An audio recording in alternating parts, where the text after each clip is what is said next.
En el informe Draghi yo creo que de los temas más importantes es que identifica las necesidades de inversión que vamos a tener hacia adelante.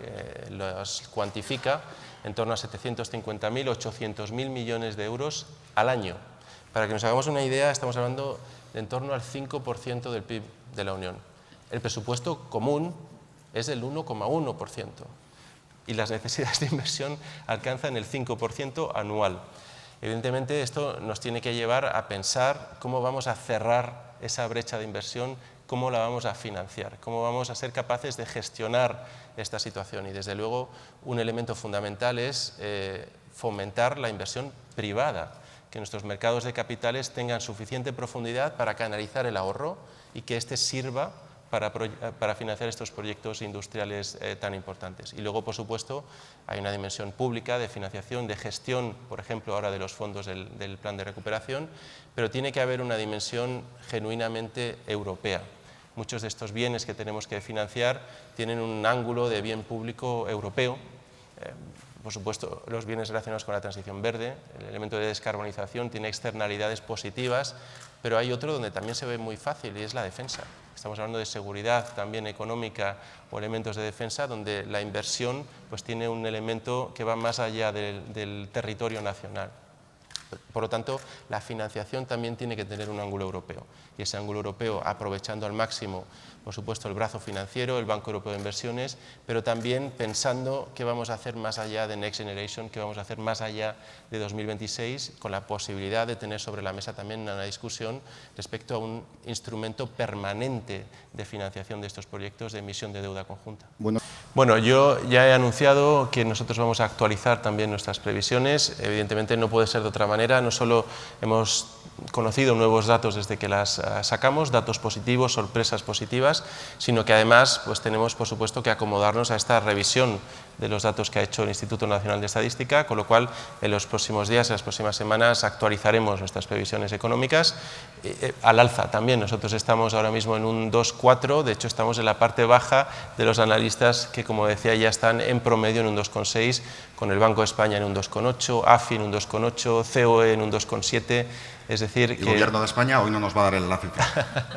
No te la puedo dar. No me la puede dar. Pero más alto del 2,4 seguro. Más alto del 2,4. Bueno, nos quedamos con y como decías, perdóname porque es importante también, yo creo que es importante pensar ya en el 2025, ¿no? Más allá del 2024, incluso en el 2026, que actualizaremos también, porque ese enfoque de medio plazo es el que nos tiene que llevar también a actuar desde ya para que no se pierda impulso en los próximos años. A ser optimistas. Tenemos que ser ambiciosos, pero también optimistas, anclados, como decía antes, en unos buenos datos. La economía española está en buena forma, en un buen estado de forma. Y esto, como decía, me gusta empezar por ello porque las buenas noticias también tienen que ser noticia, no todo tienen que ser malas noticias o poner sombras o dudas sobre nuestro futuro. Los datos son los que nos dan estas buenas noticias. Los datos muestran que en 2024 estamos manteniendo el pulso de crecimiento pese a ese contexto internacional de incertidumbre, pese a que muchos de nuestros principales socios, es decir, los grandes países del área euro, están en una situación de desaceleración. Pues bien, en este contexto, España creció en torno a 6 veces por encima de la media de la zona euro en 2023 y en 2024 seguimos creciendo unas 4 veces por encima de la media euro. 4 de cada 10 empleos que se crearon en la zona euro en el año 2023 se crearon en España. Y nos da una magnitud también de esta, cuando tenemos la comparativa, ¿no? De cómo de fuerte y cómo de robusto está siendo el crecimiento en España. Y vamos teniendo buenas noticias que van suponiendo que los analistas van actualizando sus previsiones para España de manera continua al alza. Sin ir más lejos, tuvimos la semana pasada la actualización por parte del panel de Funcas, que como sabéis es el conjunto de los principales analistas, que subió las previsiones hasta el 2,6% para este año 2024. Y casi más importante para mí es que subieron también sus previsiones para el 2025, porque este 2024, a las alturas que estamos de año, está prácticamente ya vendido en el buen sentido y lo que tenemos que pensar ya es cómo continuar este crecimiento hacia adelante. Con lo cual, estas revisiones al alza también para el año que viene son un buen síntoma de que este crecimiento tiene recorrido, es sostenible. Y para mí, es importante esta sostenibilidad, o cuando empiezo a ponerle adjetivos a nuestro modelo de crecimiento, el primero que me viene a la cabeza siempre es el de equilibrado, porque un modelo de crecimiento equilibrado esa es la condición necesaria para poder precisamente sostenerlo de manera continuada en el tiempo. Crecíamos mucho en la época del boom inmobiliario, pero como todos sabemos no era un crecimiento equilibrado y sufrimos las consecuencias una vez que llegó la crisis financiera. Ahora tenemos un crecimiento equilibrado con no solo esa base de un buen comportamiento del mercado de trabajo, sino elementos tan importantes como una moderación de los precios que van poco a poco llegando esa inflación a ese objetivo del 2% del Banco Central Europeo. Tenemos además un muy buen comportamiento del sector exterior, comentaremos luego, entre otras cosas, gracias a esa resiliencia, a esa competitividad de nuestro sector empresarial. Tenemos también un elemento importante de avance en descarbonización, esa compatibilización entre la reindustrialización de nuestras industrias estratégicas y un avanzado ya proceso en España de descarbonización, de penetración de las energías renovables. Tenemos además avances en términos también de responsabilidad presupuestaria o fiscal.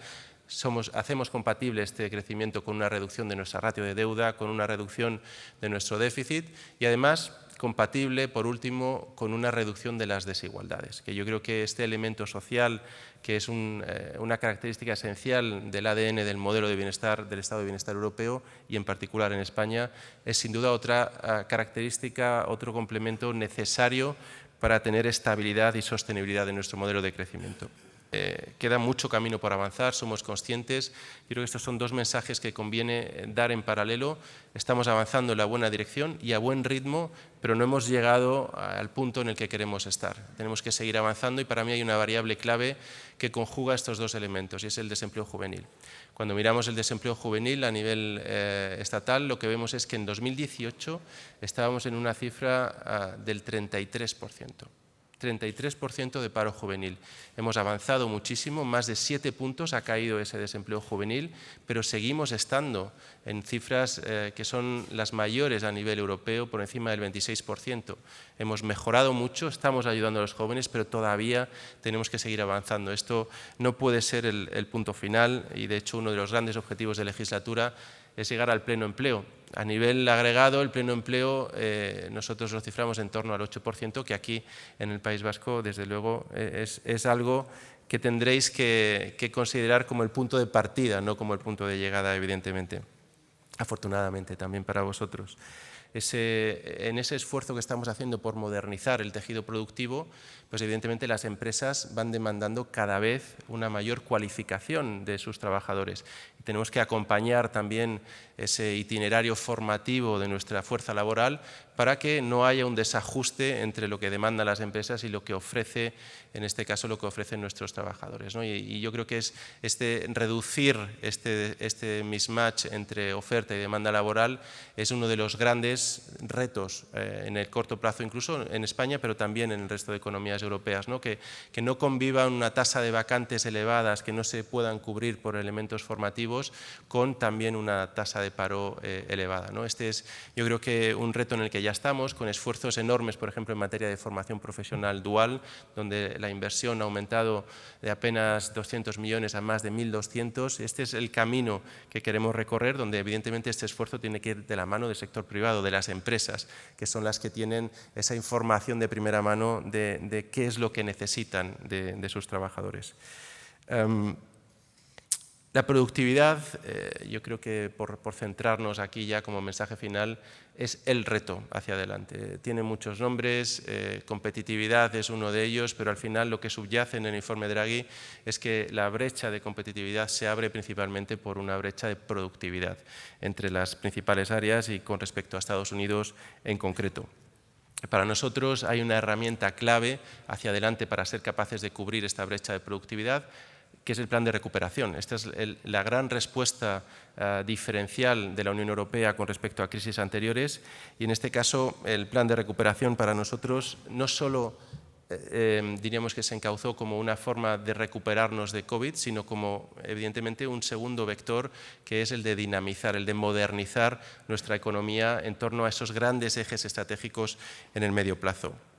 Lo que estamos viendo es que el plan ya está notándose en muchos aspectos de nuestros datos de la realidad de la economía española. Déjeme citar solo algunos de ellos.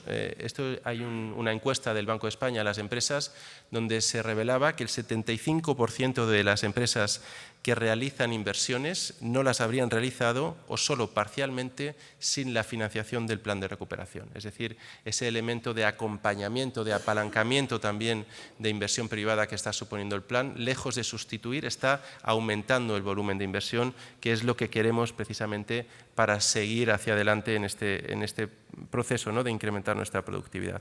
Actualizamos ayer los datos del plan de recuperación en cuanto al volumen de ayudas que están llegando a la economía real.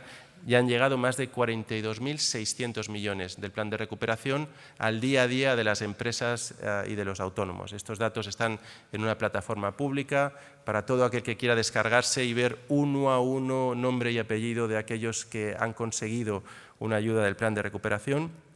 Que tengamos una idea de la granularidad, el 40% de estos fondos están llegando a pymes y microempresas, es decir, que estamos siendo capaces, más allá de estos grandes vectores tractores de los PERTE, de llegar al tejido productivo al máximo nivel de granularidad.